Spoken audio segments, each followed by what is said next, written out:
Yo, what you looking for? Well, a keyboard that sounds good and also it won't hurt my savings account. Well, try this one.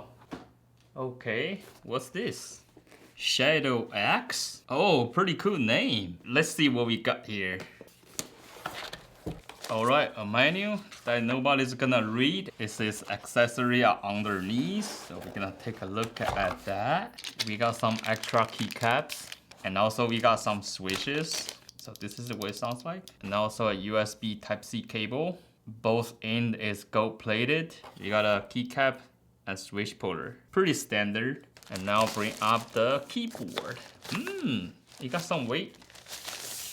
So this keyboard is 70%. It's a little bit more than 60% with these function keys and also the arrow keys. And it doesn't have the F1 to F12.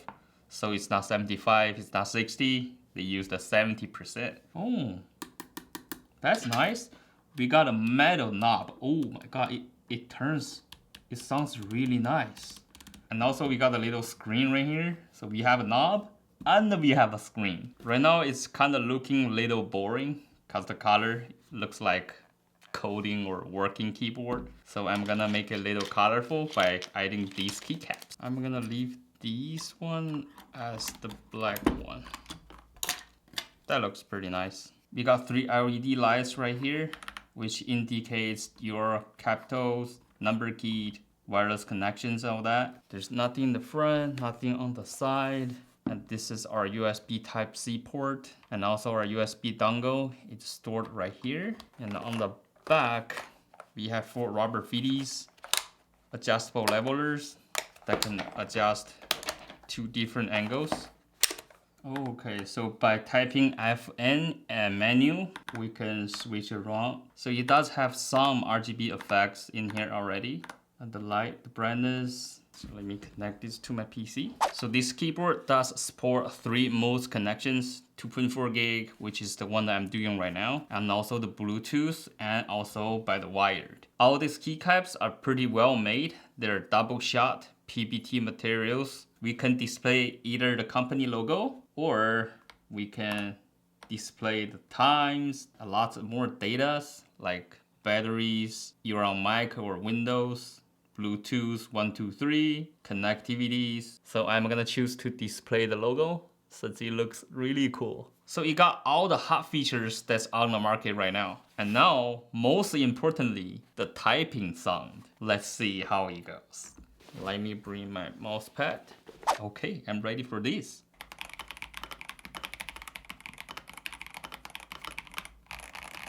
My goodness, I can't believe this is all stock. I didn't do any modifications to it. This is right off the box and it sounds amazing. Let me take a look at the switches. This is exactly the same way that we have some extras. And this is what they call the Flamingo switches. And this switch is made by the Epomaker themselves. And they have other 2 pretty interesting switches. I wish I can test those too. There you go. Nice, thank you. So we have all 3 of them. The Flamingos, which is installed in the keyboard. We also get a blue bird and also a Budgerigger. I'm gonna try all 3 of them right now and then give you a closer sound test.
So these sounds and feels are definitely different for sure, but they all sounds pretty good. And the one that I like the most is the Bluebird. It gives me this pretty deeper sound, and I like it so much.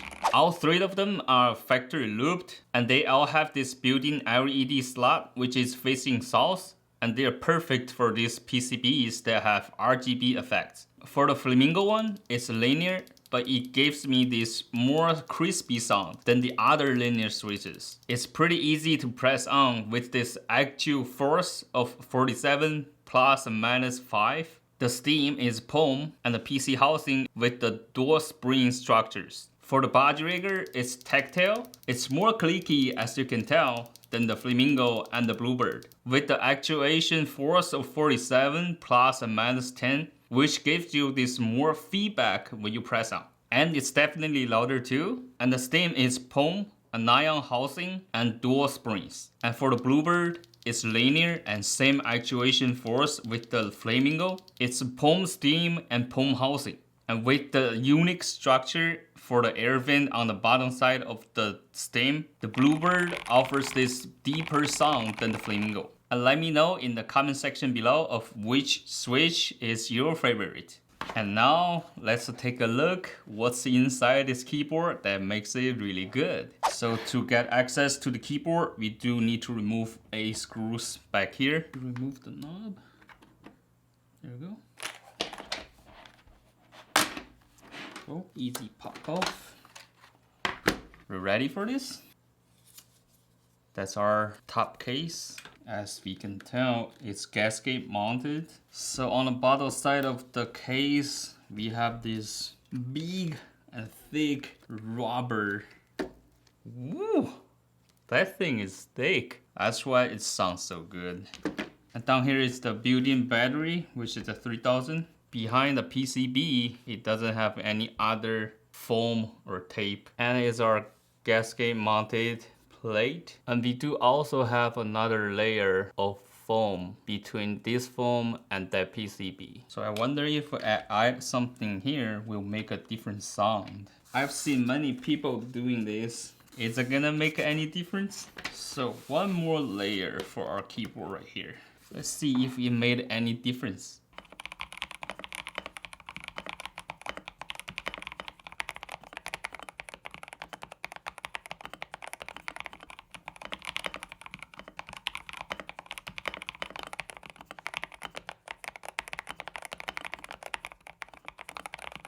So with the tape mod, it definitely sounds a little deeper and thuggy. So I say it's a pretty good method to mount your keyboard. So in my opinion, this might not be the best looking keyboard, but it's definitely the best stock sounding keyboard that you can find in the market under $100. It sounds so good.